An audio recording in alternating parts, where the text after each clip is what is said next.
It's not just skin care, it's cell care. Shop now. బీసీలకు 42% రిజర్వేషన్లు కల్పిస్తూ తెలంగాణ మంత్రివర్గం నిర్ణయం తీసుకుంది. అందుకు అడ్డుగోడలా ఉన్న 50% రిజర్వేషన్ల పరిమితిని బద్దలు కొట్టాలని ఫిక్స్ అయింది. అందుకు సంబంధించి అసెంబ్లీలో బిల్లు కూడా పెట్టబోతోంది. మరోవైపు గవర్నర్ కోట ఎమ్మెల్సీ అభ్యర్థులను కూడా ఖరారు చేసింది రేవంత్ రెడ్డి మంత్రివర్గం. ఇన్నాళ్ల ఊగిసలాటకు తెరపడింది. స్థానిక సంస్థల ఎన్నికల్లో బీసీలకు 42% కోటా కల్పించడం కోసం చట్టాన్ని సవరించాలని తెలంగాణ మంత్రివర్గం నిర్ణయం తీసుకుంది. గతంలో కేసీఆర్ ప్రభుత్వం రిజర్వేషన్లను 50% పరిమితం చేసింది. ఆ సీలింగ్ ను తొలగిస్తూ రేవంత్ రెడ్డి కేబినెట్ నిర్ణయం తీసుకుంది. దీంతో బీసీలకు 42% రిజర్వేషన్ కల్పించేందుకు వెసులుబాటు కలిగినట్టయింది. ఇప్పటికే ఇదే అంశంపై ప్రభుత్వం గతంలో ఆర్డినెన్స్ జారీ చేసింది. అది రాష్ట్రపతి దగ్గర పెండింగ్ లో ఉంది. అసెంబ్లీ సమావేశాలు జరుగుతున్నందున ఆర్డినెన్స్ అమలులో ఉండదు. అందుకే ఆర్డినెన్స్ స్థానంలో చట్టం చేసేందుకు అసెంబ్లీలో గత చట్టానికి సవరణ చేస్తూ రేపు బిల్లు పెట్టాలని మంత్రివర్గ సమావేశంలో నిర్ణయానికి వచ్చారు. ఏదైతే ఈ రిజర్వేషన్లకు సంబంధించిన బిల్స్ గతంలో ఆర్డినెన్స్ ద్వారా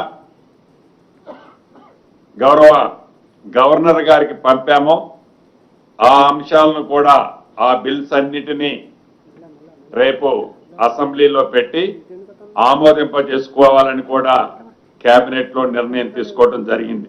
స్థానిక సంస్థల ఎన్నికలను సెప్టెంబర్లోనే నిర్వహించేందుకు కేబినెట్ ఆమోదం తెలిపింది. ఎన్నికలను సెప్టెంబర్ నెలాఖరి నాటికి పూర్తి చేయాలని సుప్రీంకోర్టు ఆదేశాలు ఉండటంతో జీవో జారీ చేసి ఎన్నికలకు వెళ్లాలని కేబినెట్ లో నిర్ణయం తీసుకున్నారు. గతంలో కేసీఆర్ ప్రభుత్వం తీసుకొచ్చిన పంచాయతీ యాక్ట్ 2018, మున్సిపల్ యాక్ట్ 2019 రిజర్వేషన్లకు ఉరితాడయ్యిందని మంత్రి పొన్నం ప్రభాకర్ ఆరోపించారు. 42% ఎన్నికలు నిర్వహించాలి.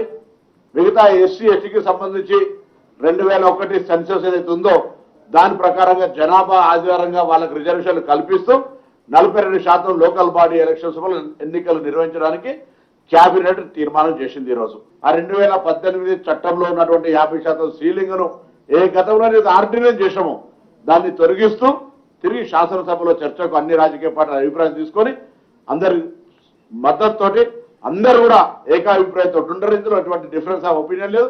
ఈ తెలంగాణలో పంచాయతీరాజ్ ఎన్నికలు జరగాల్సిందే. పంచాయతీరాజ్ ఎన్నికలకు సంబంధించినటువంటి 42% రిజర్వేషన్లతో జరగాల్సిందే.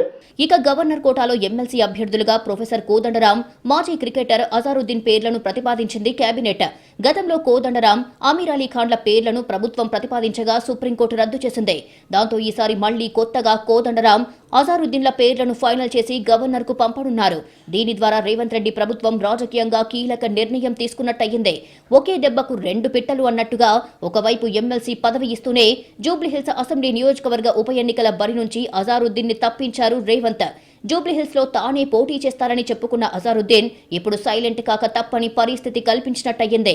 ఎమ్మెల్సీగా అవకాశం కోల్పోయిన అమీర్ అలీ ఖాన్ కు మరో ఛాన్స్ ఇచ్చే విషయాన్ని కాంగ్రెస్ పార్టీ పరిశీలించవచ్చు. ఆ మేరకు హామీ కూడా ఇచ్చారు ముఖ్యమంత్రి రేవంత్ రెడ్డి. గవర్నర్ కోటాలో నియమించే శాసన మండలి సభ్యులుగా ఒకటి ప్రొఫెసర్ కోదండరాం గారిని, రెండవది మహమ్మద్ అజరుద్దీన్ గారిని 2 పేర్లని కేబినెట్ ఆమోదించడం జరిగింది. గోశాల సంక్షేమ బోర్డు ఏర్పాటుకు కేబినెట్ నిర్ణయం తీసుకుంది. 2022-23 రబీ సీజన్ ధాన్యం కొనుగోళ్లలో అక్రమాలు జరిగాయని దర్యాప్తు జరిపించి అవసరమైతే మిల్లర్లపై పీడీ యాక్ట్ కింద కేసులు పెడతామని హెచ్చరించారు మంత్రి పొంగులేటి శ్రీనివాసరెడ్డి. అతి భారీ వర్షాల కారణంగా ప్రాణ నష్టంతో పాటు భారీ స్థాయిలో ఆస్తి నష్టం జరిగిందని ప్రభుత్వం ప్రకటించింది. నష్టాన్ని అంచనా వేయాలని అధికారులను ఆదేశించింది మంత్రివర్గం. ఈ విషయంలో సోమవారం సాయంత్రం ఉన్నతాధికారులతో సీఎస్ సమావేశం నిర్వహించనున్నారు.